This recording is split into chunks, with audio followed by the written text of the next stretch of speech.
Hi, this is Brad Linder with Liliputing, and I have here the Nook Tablet. I just want to give you a quick video review of the tablet. It's a device with a 7-inch 1024 by 600 pixel display that's meant for reading ebooks, watching movies, streaming music, playing games, and running other applications, surfing the web. It's sort of a general purpose tablet, but it's really, it comes from Barnes & Noble, which is first and foremost a bookstore, and the thing that it probably does best is provide a pretty good reading experience. So let's take a quick look here. It's running Google Android, but it's a customized version of Android that you would probably never know unless you dug beneath the surface that it is Android. It's very similar to the operating system that you get with the original Nook Color, but this device has more storage, faster processor, more RAM than the original Nook Color. So on the home screen here, for instance, we've got at the top of the screen, it tells us that we were reading a book and we can get back to that book quickly. There's a More tab, which gives us more things that we've been reading recently or accessing recently. Customizable shortcuts to applications or books or magazines up here at the top, and a row of sort of recently accessed items here which changes, and as you saw we can actually arrange them into shortcuts. Below that we've got books, newsstand, movies, music, and apps. From here we can actually see books that are on our device and recommended things from the Nook shop, magazines.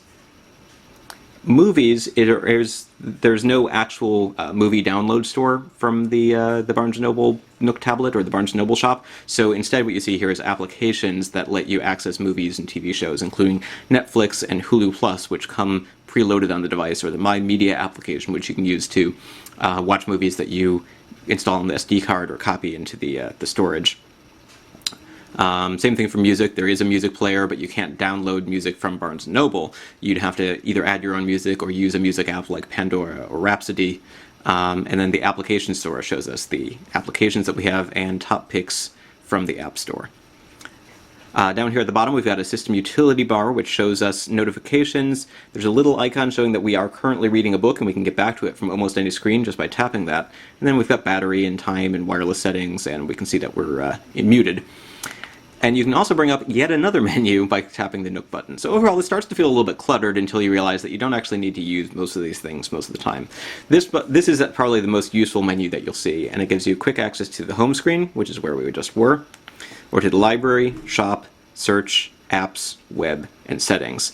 Let's take a quick look at the library. This is where you'll find books that are stored on your device, magazines, newspapers, apps, kids' books, which are some of them more interactive than the regular books, and there's a file browser where you can, or the My Stuff area where you can view files and other content. And these are all sort of customizable views. So we've got a grid here, but we can also arrange the grid by alphabet or by date for the books, or just sort of have one big long list. In terms of applications, there are not nearly as many third-party apps available for the Nook tablet as there are for a lot of other tablets. It doesn't have full access to the Google Android market. It doesn't even have access to something like the Amazon App Store with 20,000 apps, whereas the Android market has 400,000 or 500,000 apps. Instead, you have access currently to about 1,000 applications. There are some really good ones in here. The Netflix application is great, Hulu Plus, Pandora application, those all come preloaded on the device, and there are a number of other great multimedia applications. But if you're looking for a large selection of apps, you might not find what you're looking for. That said, if you don't view this as an Android tablet and think it can do everything an Android tablet can do, if you view it as sort of a media consumption device, it's nice to have those items and the ability to install third-party apps. And as I'll show you in a minute, there are actually ways that you can install even more apps if you want to. There's no official Facebook app. I found that kind of annoying. Instead, there's the Seismic app, which just isn't as attractive or as easy to use. But again, the Netflix app is a particularly good one.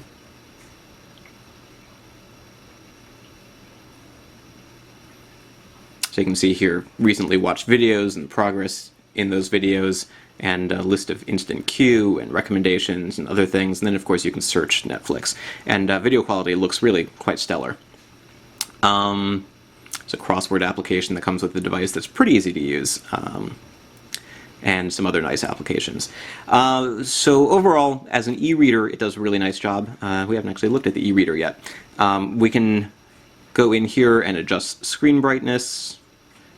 That'll probably make the camera confused, so let's keep it dim. We can go in and adjust the text size, background colors, fonts, and so forth. So there's a lot of options here, line spacing, margins, and so forth. We can share books, we can view the table of contents. Overall, I really like the e-reading experience, and the thing that it's surprisingly attractive about this particular device is this large bezel around the side. I know that a lot of people want thin bezels, they want edge-to-edge glass, they want it to sort of look like nothing but screen, but this gives you something to hold on to, which is really important when you're reading a book. If you're going to be sitting with this tablet for a couple of hours at a time, you want something comfortable to hold and not have to worry that your thumb is going to tap the screen and trigger an action, because on a touchscreen device that could make the page turn, it could make a context menu come up, etc. So overall, it's a really kind of nice experience here that you can hold it. I find that sometimes holding it in this way, I do accidentally tap the screen with my thumb. And on some other tablets, like the Amazon Kindle Fire, that seems to be much more of a problem. The web browser is reasonably good, and again, the screen has really nice viewing angles. It's a little hard to see on the camera here, especially as the page reloads, but you can view at all sorts of angles without the colors or the pictures washing out. The problem with the web browser is that it doesn't support tabs, which means that it sort of takes a lot of clicks to see if you have multiple windows. You have to go tap up here, create a new window. That menu you wouldn't normally see, but I'll show you why we have it in a minute. Or if you want to go into the options, it sort of takes a lot of clicks to get certain things done that are faster in some browsers. But overall, a decent web browsing experience. So that's sort of what you get if you use the tablet out of the box with just the tools that come with it. It's a pretty good experience for reading, but if you want to be able to do more with it, then you might want to install some third-party applications that do not come from the App Store. And in order to do that, you can find instructions on Liliputing.com. Out of the box, if you just copy an Android installer file on here, it might not load properly, but if you get started with the right file, it'll bring up a menu that says, do you want to be able to install applications from unknown sources? And once you do that, you can do things like install alternate launcher screen, gives you a much more traditional Android-like experience, and you can even install the Amazon Kindle application. You can install the Amazon App Store. There's currently no way to run the full Android market here.